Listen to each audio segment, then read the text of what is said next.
How do you taste blended Scotch whisky? First of all, you need to use a glass, not just any glass, a Copita nosing glass. You'll see from the shape of this one, it is quite different from this one. Because what you want to do, unlike this shape, you want to get into the whisky to assess it.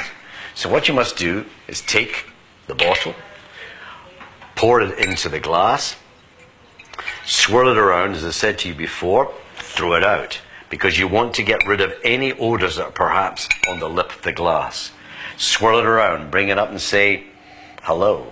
Then you go back to it, how are you? And then go back to it, quite well, thank you very much. Now remember, get into it. Don't go like this, none of this stuff. You want to get right into it to make sure that you're actually examining every part of that whiskey. How do you taste it? Don't knock it back like a cowboy. Take the water, but don't just pick up a jug like this. What you need to do is to pick up a jug with your finger in the water. Why? Because you want to test it. Why do you want to test it?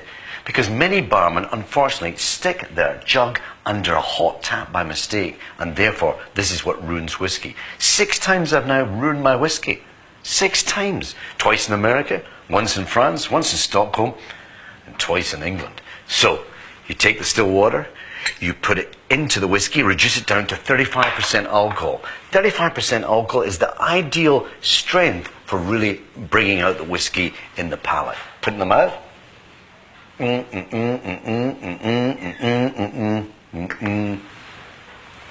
then let it go down. Absolutely fantastic. If in fact I hadn't added sufficient water, what would happen? This is what would happen. Your face would start grimacing. It would start changing because it was affecting the taste buds, anesthetizing them. So all you need is a little water. When I have a presentation, finish at night, want to relax, go into the bar, there's nothing more wonderful than the sound of whiskey being poured by the barman into a glass. And just when I'm about to take the glass from him to enjoy my whiskey, suddenly I hear this other noise. This other noise of not just 1 or 2 bits of ice, but many bits.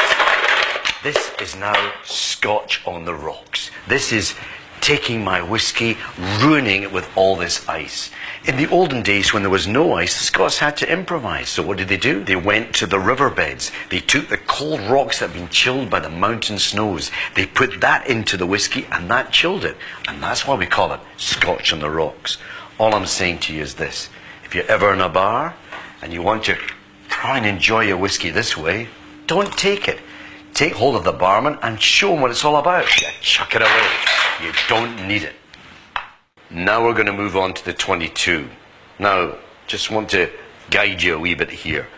When we talk about the 13, 19, 22, these whiskies are really beginning to settle down. You're going to be seeing nuances of Christmas cake, chocolate. You're going to see lovely creamy caramel, but you're going to see that citrus orange, that sort of citrus orange peel, the rind of the orange slowly but surely emerging. And the Whyte of Mackay Supreme 22 years old is really no exception. Once again, give it respect. You don't need the water because this is pure liquid gold. This is 22 karat gold in its own way. Don't put too much of this in the carpet because it's becoming quite expensive.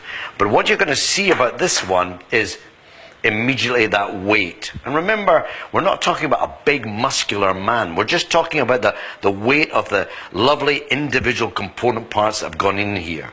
Once again, I've called upon the Speyside Valley to really give it that charm, that elegance, to give it that softness. The citrus fruits, the sort of marmalade spice notes, the honey towards the end, but it's all in there. Remember, when you nose it, it's what you get in the mouth. Unlike wine, you can get it sometimes an imbalance. But for whiskey, give it time. Hold it there. And by the way, just when we're talking about it, if I ever see you having to take the glass like this and warming it in that same way, I'll get 2 fingers, stick it in your eyes once again. What you need to do is to keep your hand well aware and let it sort of open up in the lovely surrounding air side. You know, this is for drinking late at night. This is for talking to people, to share with people, having a lovely coffee, Colombian, Nicaragua, Java coffee. One mouthful, let it go down. Take another mouthful of that coffee, let it go down. Take the whiskey, put it in your mouth, hold it there, let it go down. And then go and get some chocolate, bitter chocolate. Not just any kind of chocolate. 86% cocoa fat. Let that melt in your mouth. And that will slowly melt, combine with the whiskey, and combine with the coffee. What do you get? A multiple orgasm. So don't forget that one either. Certainly you ladies too. Right, okay. So what we need to do is to take this lovely White Mackay 22 years old, all these citrus fruits that I mentioned, 22 karat gold, no question. White Mackay Supreme, 22 years old.